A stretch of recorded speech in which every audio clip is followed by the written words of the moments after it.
Party अध्यक्ष comrade KP Sharma ओलीले 70 वर्षको उमेरसम्म आइपुग्दा पार्टीको अध्यक्ष र देशको प्रधानमन्त्री समेत भई महत्त्वपूर्ण जिम्मेवारी वहन गरिसक्नु भएको छ। मैले केन्द्रीय कमिटीको अध्यक्ष पदका लागि अग्रसर हुनु उचित सम्झेको छु।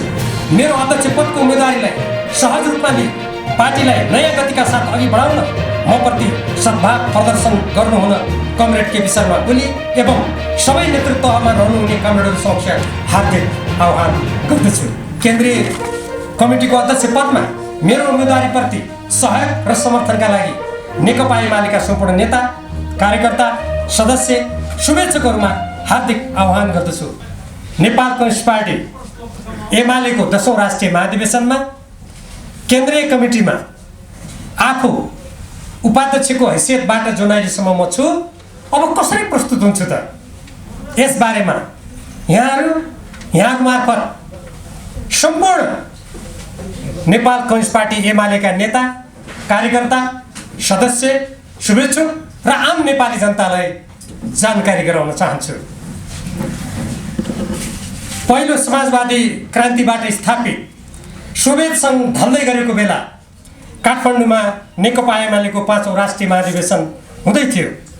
राष्ट्रिय महाधिवेशनमा जननेता मदन भण्डारीको अगुवाईमा नेकपा एमालेको कार्यक्रम जनताको बहुदलीय जनवाद पारित भयो। यस कार्यक्रमले राष्ट्रिय हित, सुरक्षा र देशभक्ति, बहुलवाद र प्रतिष्ठात्मक राजनीति, कानुनको शासन र सुशासनलाई विशिष्ट विशेषताका रूपमा अंगीकार गर्यो। यसैको राजनीतिक र संगठनात्मक मार्गनिर्देशनमा नेकपा एमाले निरन्तर सुदृढ हुँदै गयो। 6औं राष्ट्रिय महाधिवेशन लगत्तै 2054 सालमा नेकपा एमालेमा विभाजन भए पनि यो पार्टी नेकपा माओवादी र राज्यका बीचको हिंसात्मक द्वन्द्व र निरङ्कुश तन्त्रद्वारा सिर्जित प्रतिकूल स्थितिमा पनि संगठनात्मक रूपमा क्रियाशील रहँदै देशव्यापी रूपमा सशक्त रूपमा सक्रिय रह्यो।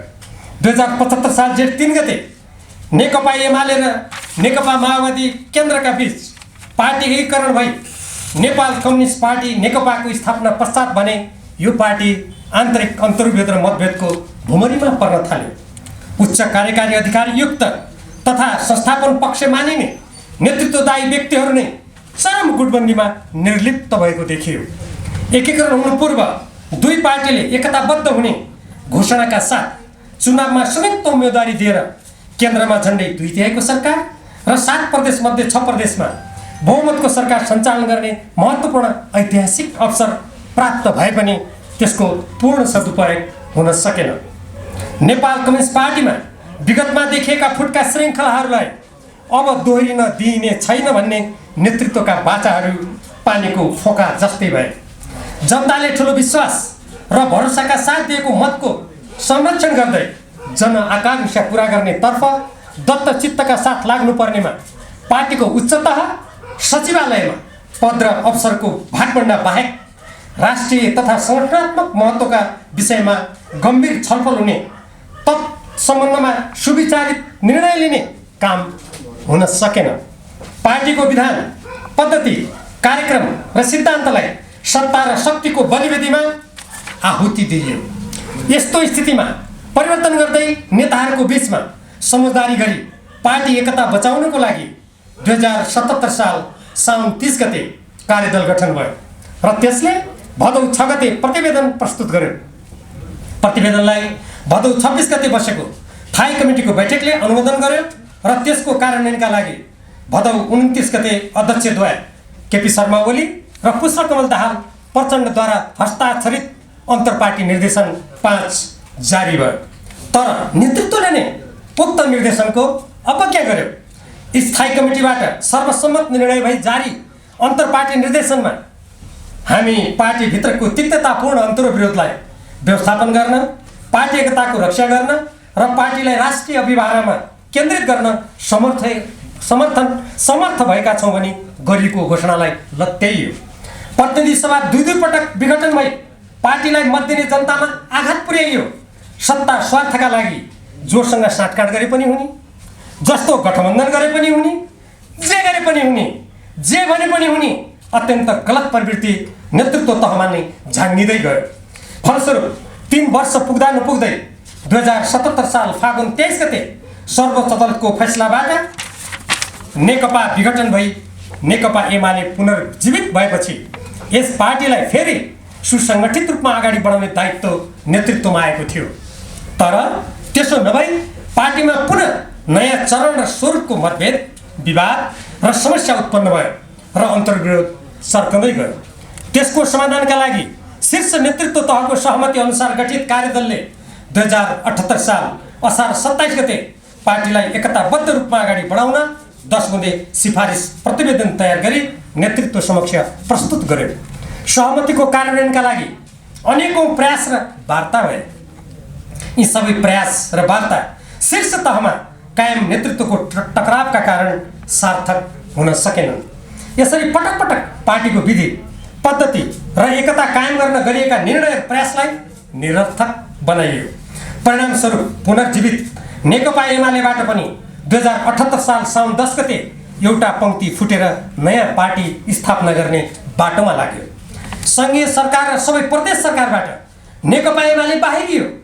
कसैको पनि योग्यता, क्षमता र दक्षता, समस्याहरूको समाधान, अन्तर्विरोधहरूको व्यवस्थापन गर्दै फराकिलो सोचका साथ राष्ट्र, जनता र पार्टीलाई एकताबद्ध तुल्याउने तथा प्राप्त उपलब्धिहरूको संरक्षण गर्दै थप उपलब्धि हासिल गर्नेमा प्रकट हुन्छ भन्ने कुरा विचारणीय छ।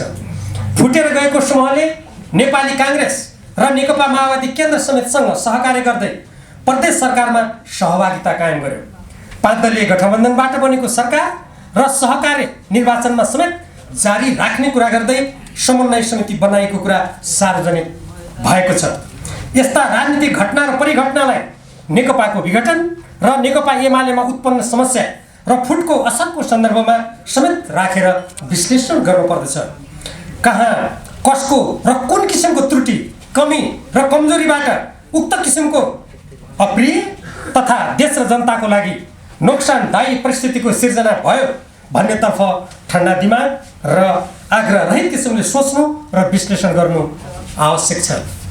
उपयुक्त पृष्ठभूमि र परिस्थितिमा हुन गइरहेको नेकपा एमालेको 10औं राष्ट्रिय महाधिवेशन पार्टीलाई एकताबद्ध, सुसङ्गठित र समयका चुनौतीहरूको सामना गर्न सक्ने गरी क्रियाशील तुल्याउन अत्यन्त महत्त्वपूर्ण छ।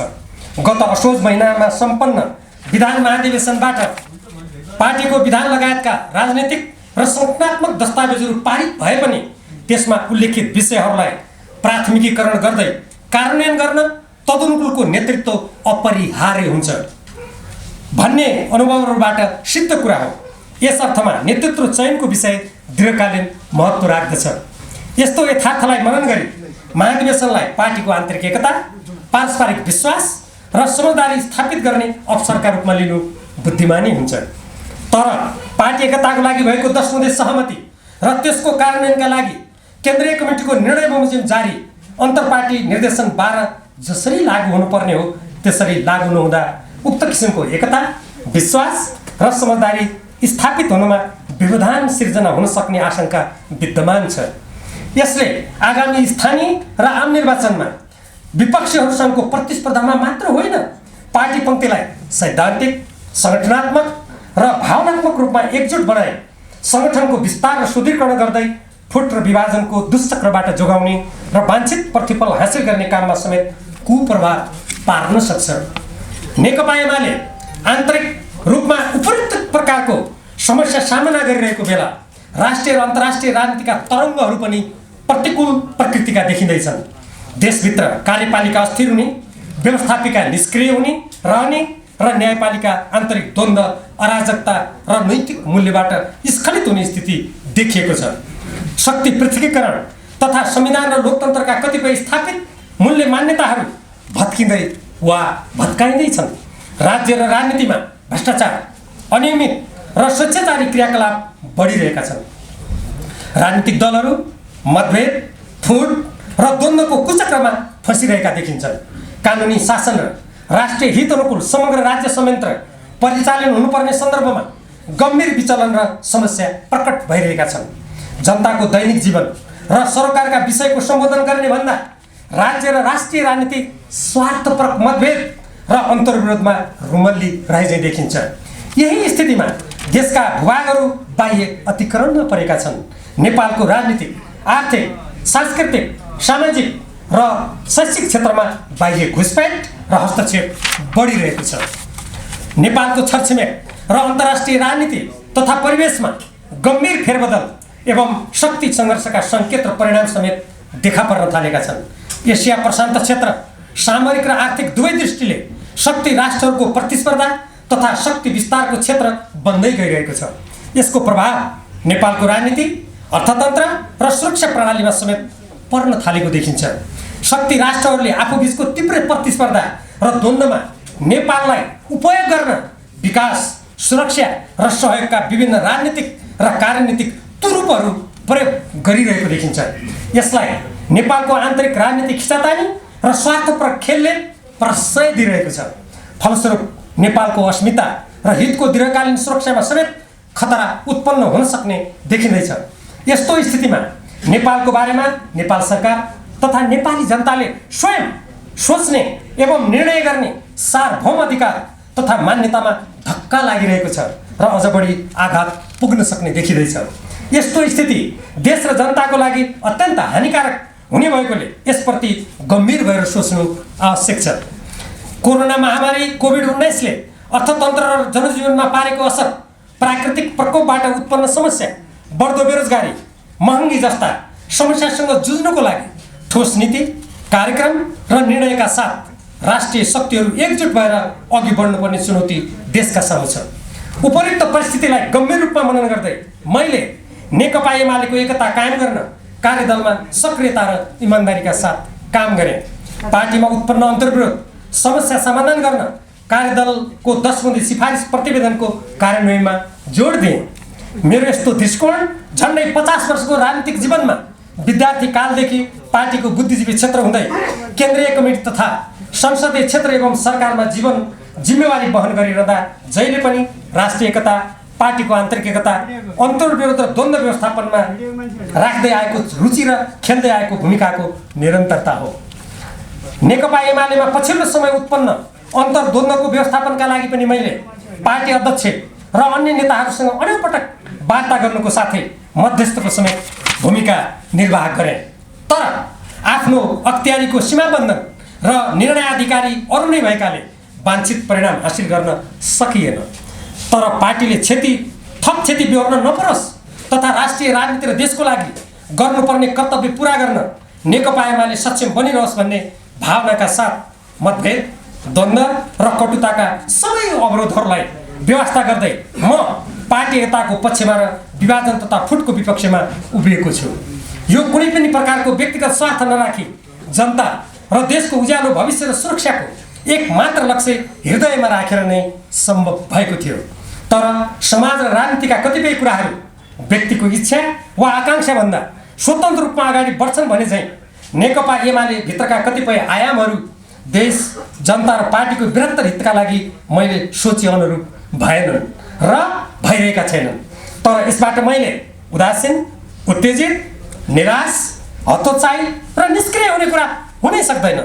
किनकि सिद्धान्तनिष्ठ, विधि र पद्धति सम्मत किसिमले सञ्चालित तथा जनता र देशको सर्वोपरि हितमा समर्पित सशक्त नेकपा एमाले केवल मेरो मात्र चाहना र सरोकारको विषय होइन, सिंहोपङ्क्ति र सबै देशभक्त लोकतन्त्र प्रेमी नेपालीहरूको चाहना र सरोकारको विषय हो।